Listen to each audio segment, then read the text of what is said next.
변질된 기독교인과 그리스도인. 원래 기독교는 크리스트교라고 합니다. 그리스도교라고 그러죠.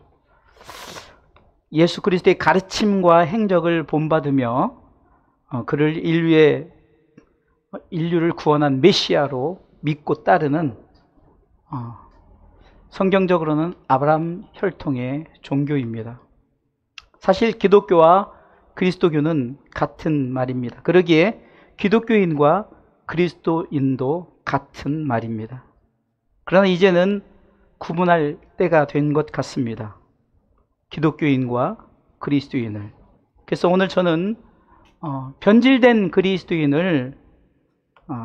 변질된 기독교인을 이단이라 칭하고 변질되지 않은 기독교인을 그리스도인이라 칭하겠습니다.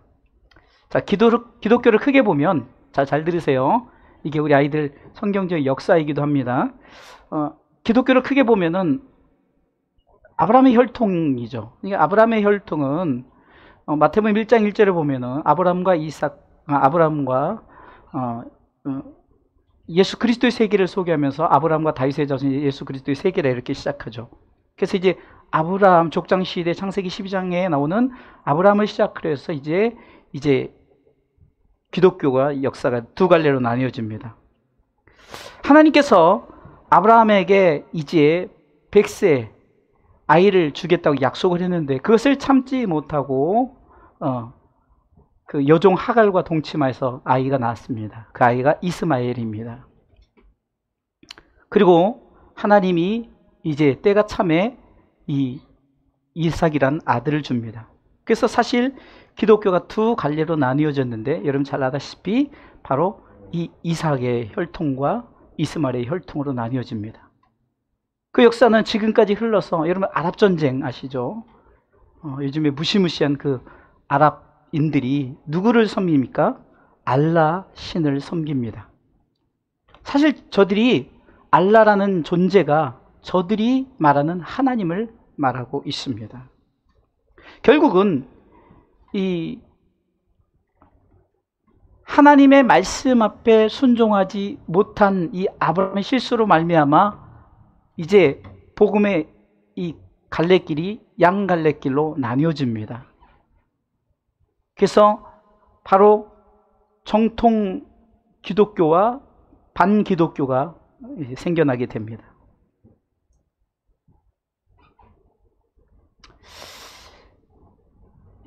아시다시피 여러분들 아랍권에 있는 이 알라를 섬기는 그 이스마엘의 혈통을 가진 이 반기독교인들은 우리가 사실 이단이라 칭하지도 않아요. 그들은 그냥 완전히 기독교를 벗어난 자들이라고 생각을 합니다.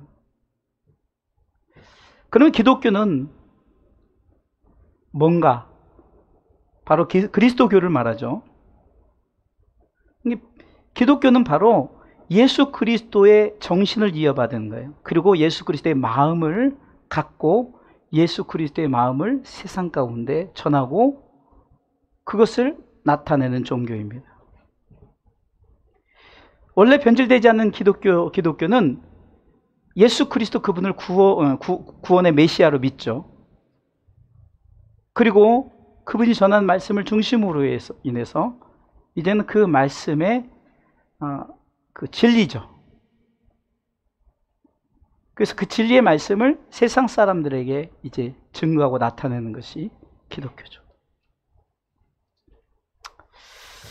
먼저 변질된 기독교인을 좀 생각해 본다면은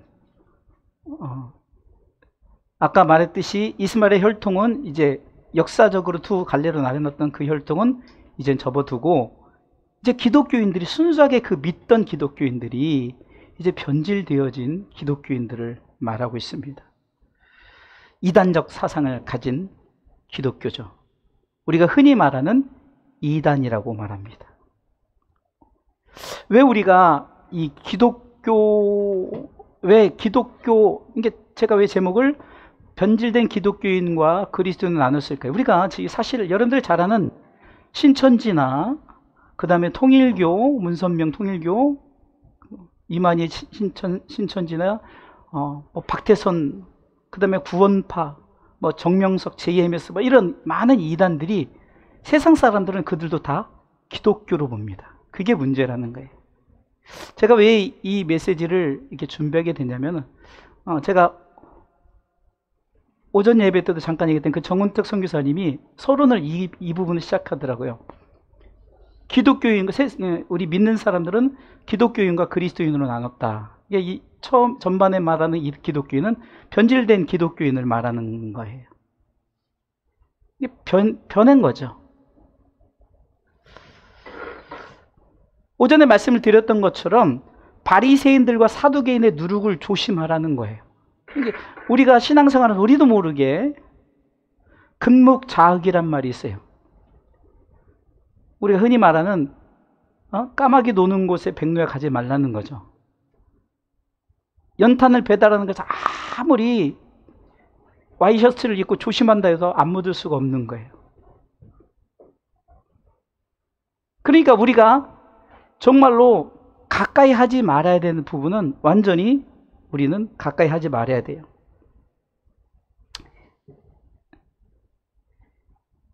변질된 자들의 사상적인 복음 메시지. 제가 오전에 얘기했던 걸 좀 더 이제 더 다루고자 하는 거예요.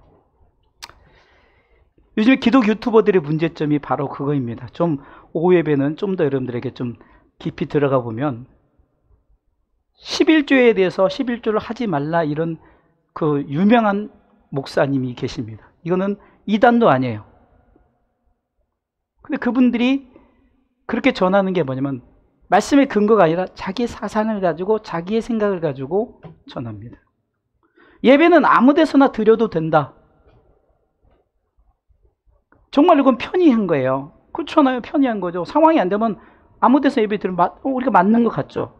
그런 성경은 정답이 아닙니다. 심지어 예수님 시대 때도 사마리아 여인의 그 요한복음 4장의 대화를 통해서 보면 그들은 그리심산이 가까운 데가 있어요. 그들이 예루살렘에 가서 예배를 드리지 못하니까 늘 그리심산에서 예배를 드렸거든요. 그러니까 예배를 정말 나는 예루살렘에서 드리고 싶은데 상황이 안 돼서 그리심산에서 드립니다 했더니 예수님께서 이 산에서도 말고 저 산에서도 말라 그래요. 예루살렘도 아니고 그리심산도 아니다. 나에게 예배하라는 거죠. 나에게 예배할 그때가 온다라는 거죠. 그래서 우리는 지금 예수 그리스도를 모시고 예배를 드리는 거예요. 헌금의 문제, 많은 사람들이 그 기독 유튜버들이 유명한 사람들이 유명한 주의종들이 하는 메시지가 어떻게 보면은 편의적이기 때문에 그냥 예를 들어서 내가 11조나 헌금이나 이런 것에서 항상 내 생활에 어려움을 당하기 때문에 이런 환경에서 이렇게 해야지 이렇게 했으면 좋겠다는 사람한테는 그게 만점짜리 설교가 되는 거예요. 어쩜 설교를 저렇게 잘할 수가 있어. 그렇게 됩니다. 우리 청년의 11조의 고백을 여러분들에게 잠깐 소개를 합니다. 11조를 하는 분명한 이유를 저에게 말했습니다. 민수기 18장 21절에 보니까 11조는 레위인의 몫입니다 라고 고백을 합니다. 민수기 18장 21절에 같이 읽습니다. 내가 이스라엘의 11조를 레위 자손에게 기업으로 다 주어서 그들의 하는 일 곧 회막에서 하는 일을 갚나니. 여러분들 그 11조에 대한 얘기를 하시는 그 목사님의 교회는 굉장히 크고 그분은 약 1,000만 원 정도의 사례를 받고 그런 환경 속에서 목회를 하시는 분이에요. 만약에 그분이 저와 같은 상황 속에서 목회를 한다면 절대 그 말을 하지 않을 것입니다. 제가 그 11조의 얘기를 하고자 하는 것이 교회의 크고 작음의 문제가 아니라 헌금을 하고 봉사를 하고 예배를 드리는 문제를 말씀이 어떻게 얘기하는가를 통해서 말씀 앞에 세워지길 원한다는 거예요. 작은 교회 목사여서가 아닙니다. 성경은 분명히 말합니다.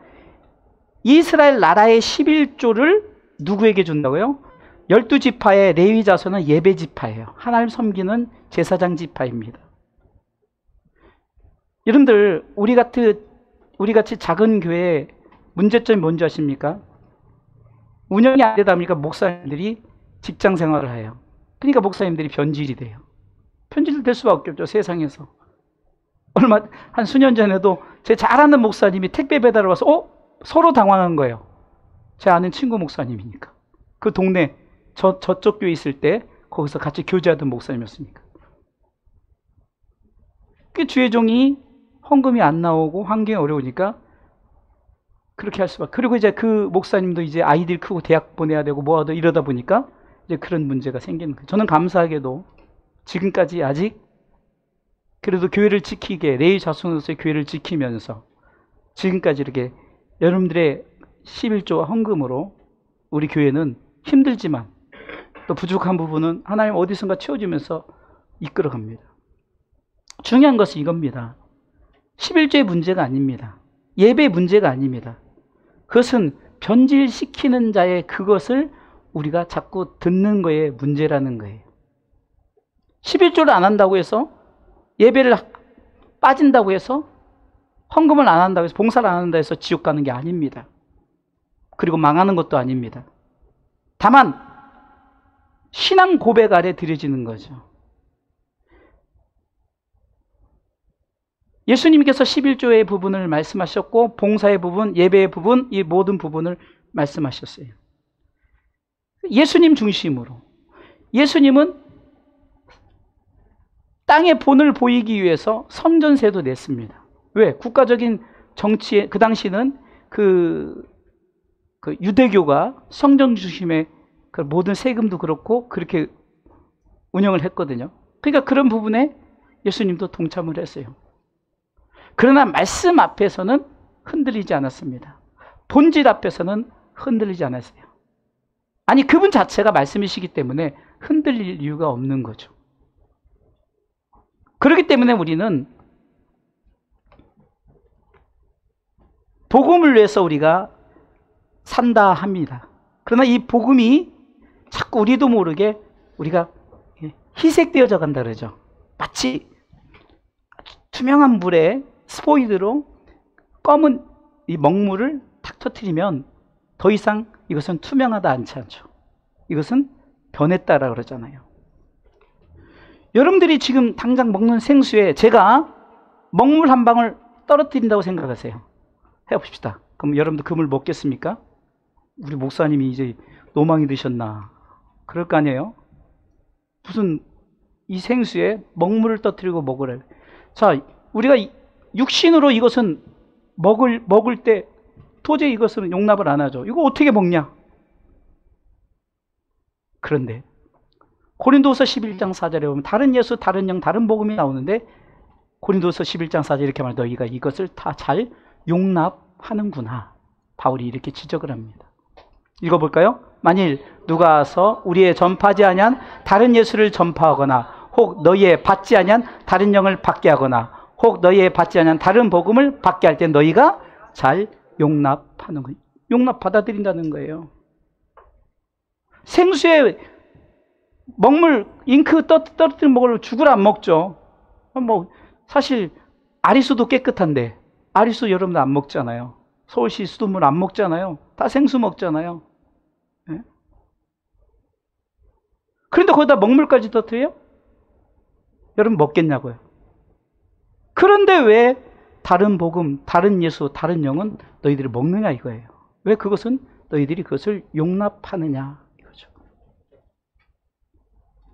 이 변질된 기독교의 주의 종들이 유명세를 타고 전하는 이 메시지 속에 현혹됩니다. 왜? 저분은 유명하기에, 저분은 그래도 자타가 인정하기에. 여러분들 예수님 인정하지 않았습니다. 유대인들은 예수님을 십자가에 못 박았습니다. 수천 년을 통해서 예수님 오신다고 메시아에 대한 메시지를 계속 전했는데도 미가서를 통해서 이사야 전서를 통해서 막 선지자를 통해서 전했음에도 불구하고 그들이 처음에 받아들일 때는 호산나 다윗의 자손 찬송하라며 자신의 겉옷을 깔면서 막 그렇게 종려나무 가지를 흔들면서 환영했는데 이 사람이 우리를 구원하는 것이 아니라 십자가에 죽었네. 용납할 수가 없었지.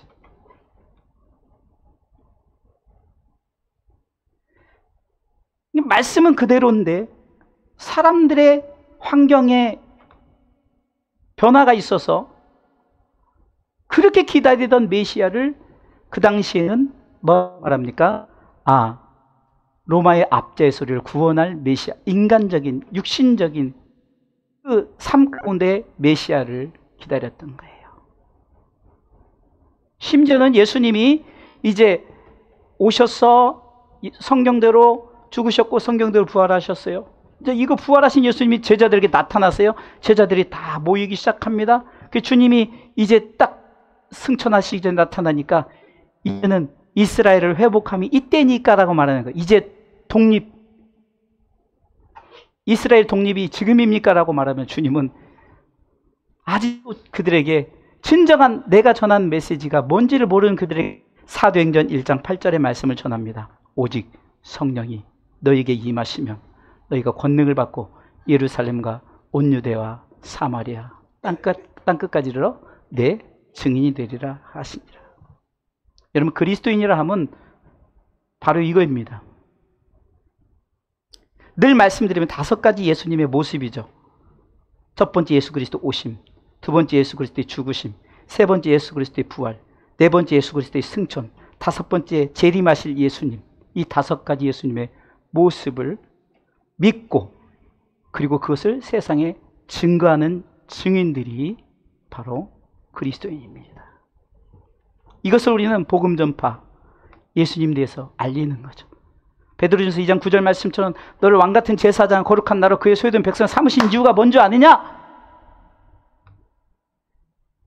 이 땅에 오신 예수, 오시게 하신 그 하나님의 아름다운 덕을 선전하라는 거죠. 광고하라는 거죠.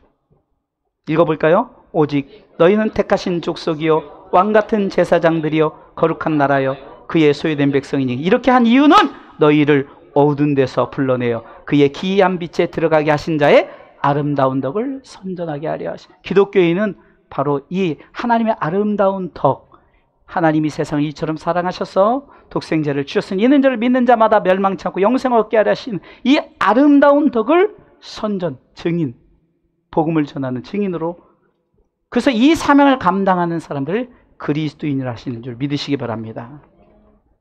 부활하신 예수님이 재차 누가복음 24장 46절로 47절 통해서 나에 대해서 분명히 너희들이 세상 가운데 전해야 되는데 그 메시지를 전하게 합니다. 읽어보겠습니다. 또 이르시되 이같이 그리스도가 고난을 받고 제3일에 죽은 자 가운데서 살아날 것과 또 그의 이름으로 죄사함을 얻게 하는 회개가 예루살렘으로 시작해서 모든 족속에 전파될 것이 기록되었으니.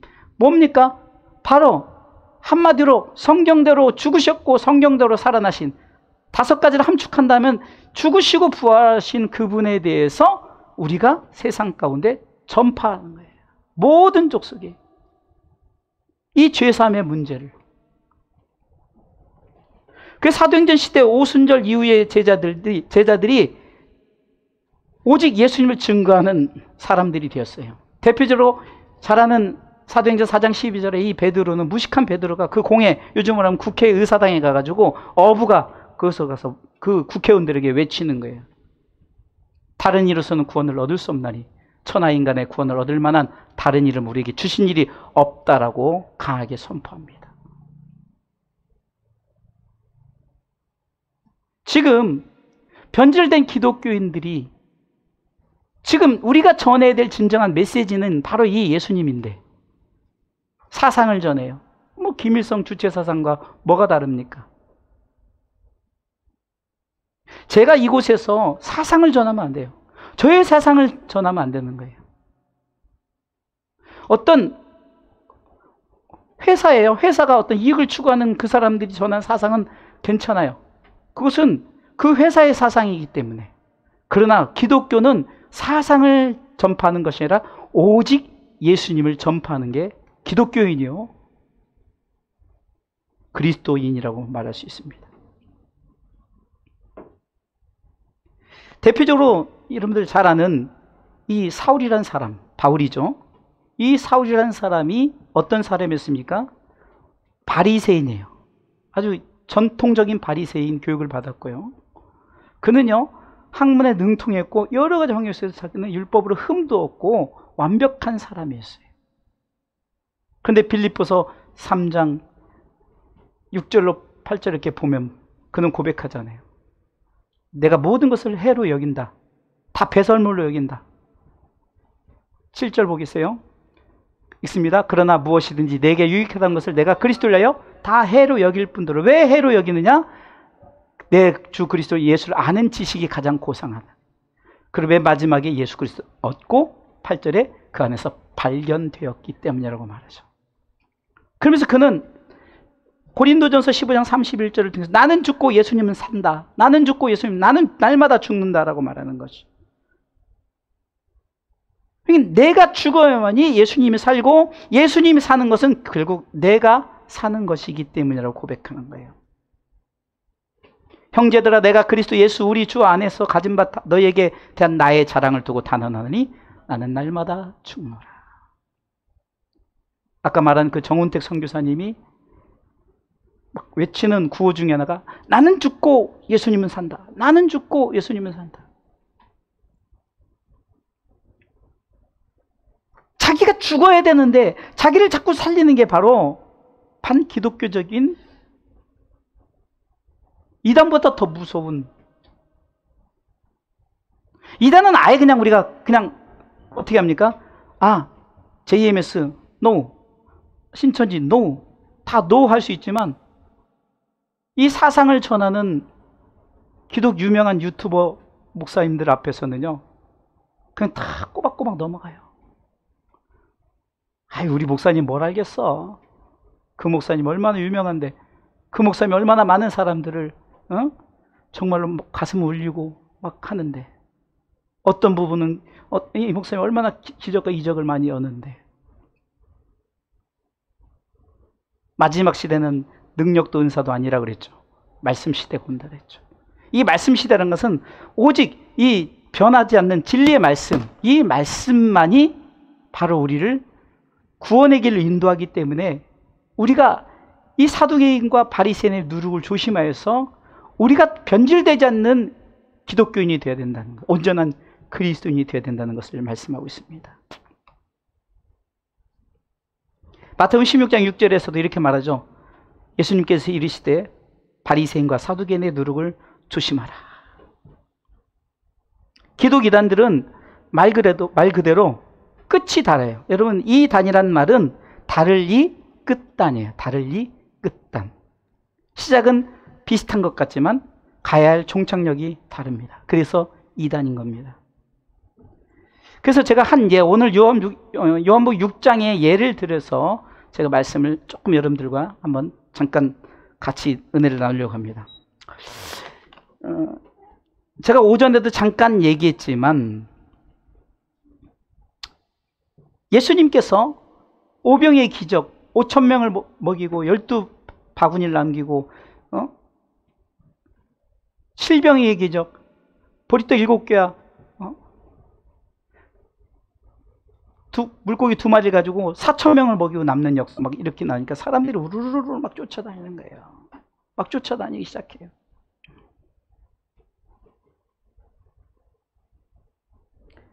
그러면서 그들이 왜 쫓아다니는가 주님은 정확하게 말하는 거예요. 요한복음 6장 26절에. 그러니까 왜 저들이 나를 쫓아다니는가 예수님은 지적을 하는 거예요. 6장 26절이요. 있습니다. 예수께서 대답하여 가라사대 내가 진실로 진실로 너희에게 이르노니 너희가 나를 찾는 것은 뭐예요? 표적을 본 까닭에 뭐예요? 떡을 먹고 배부른 까닭이라. 육신의 양식을 위해서 쫓아다니는 거죠. 저는 잘 모르는데 그 유튜버들 그 조회수가 많아지면은 이게 막 조회수가 많아질수록 계속해서 막 수억 대의 돈을 번다 그러더라고요. 설마 그것 때문은 아니겠죠. 사람들이 떡을 먹고 배부른 까닭에 표적과 기적을 쫓아다닌다는 거예요. 계속해서 27절을 말합니다. 같이 읽습니다. 썩는 27절 제가 읽습니다. 썩는 양식을 위하여 일하지 말고 영생하도록 있는 양식을 위하여 하라. 이 양식은 인자가 너에게 주니 인자는 아버지 하나님의 인치신 자니라. 예수님 점점 이상한 말을 계속하기 시작해요. 심지어는 주님을 따르는 사람들에게 떡의 말씀을 하시는데 사람들이 이해하지 못하는 영생의 떡을 말하기 시작해요. 35절에 예수께서 가라사대 내가 곧 생명의 떡이니 내게 오는 자는 결코 줄이지 아니할 터이요 나를 믿는 자는 영원히 목마르지 아니하라. 잔뜩 떡을 기대하고 온 자들에게 떡 얘기 안 하고 뭔 얘기한다고요? 영생의 떡 얘기하는 거예요. 심지어는 53절 말씀에 예수께서 이르실 때 내가 진실로 진실로 너에게 이르노니 인자의 살을 먹지 아니하고 인자의 피를 마시지 아니하면 너희 속에 생명이 없다라고 말합니다. 지금 이제 점점점 예수님이 이상한 얘기를 하기 시작하는 거예요. 58절에는 딜리트라도 하세요. 살리는 것이 영이니 육은 무익하니라. 내가 너에게 이른 말이 영이요 생명이라 하면서 자꾸 엉뚱한 얘기를 하기 시작합니다. 그랬더니 사람들이 하나하나씩 떠나가기 시작합니다. 영생의 떡이니 자기의 살을 먹고 자기의 피를 마셔야 된다느니 예수님의 말씀이 이해가 되지 않죠. 급기야 66절은 이렇게 말하고 있습니다.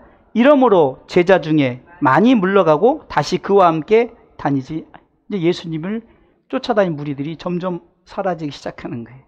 그러니까 예수님께서 67절에 12제자에게 이랬을 때 너희도 가려느냐. 그래서 저는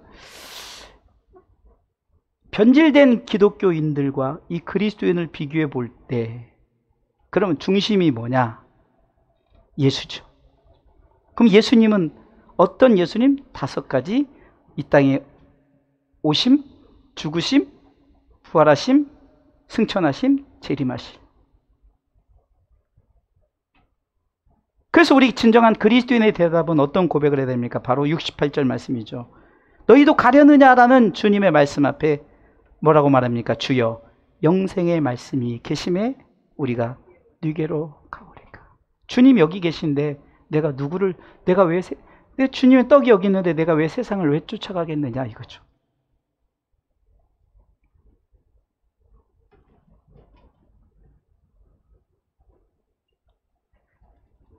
그래서 저는 이 변질된 기독교인들이 되지 않으려면 제일 먼저는 바리새인과 누룩을 조심해야 되고요. 그리고 우리는 어떻게 돼야 되느냐? 사람들이 우리를 바라볼 때 진정한 기독교인이다, 그리스도인이다라고 일컬음을 해줘야 돼요. 그래서 오늘 본문의 26절이에요. 만나베 안디옥에 데리고 와서 둘이 교회에 1년간 모여 있어 온 무리를 가르쳤고, 컴퓨터를 끄셔야지. 그럴 때는 제자들이 안디옥에서 비로소 그리스도인이라 일컬음을 받게 되었더라. 자막 컴퓨터를 끄세요.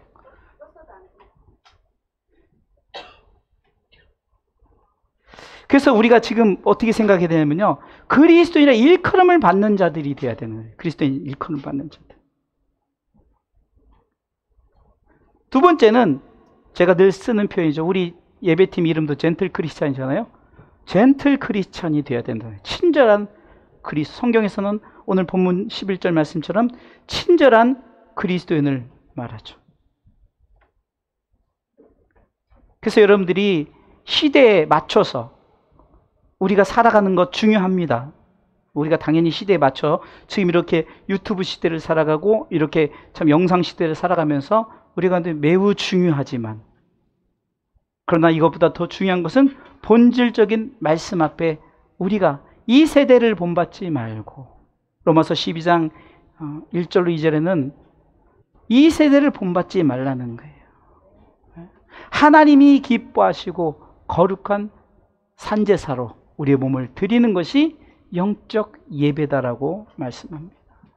그래서 우리는 이런 진정한 그리스도인의 삶을 살기 위해서 이렇게 우리의 삶을 다시 한번 돌이키면서 절대로